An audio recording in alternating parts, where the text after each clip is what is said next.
یو عربي په سفر باندې روان د سره ډیر شی مال او متاع دو کسان نور سره هغوی چې د مال وکتلو نو دای په چړو باندې ووهلو مال په تمه کې زخمی شو دوی زه خو مو اسې ووهلم او پاته کېږم نه خو داسې وکړئ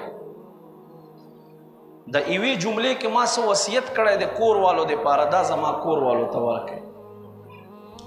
هغه چې دوی ورته وکتل د دوی خلاف څه خبر نه پکې ښکاره کېده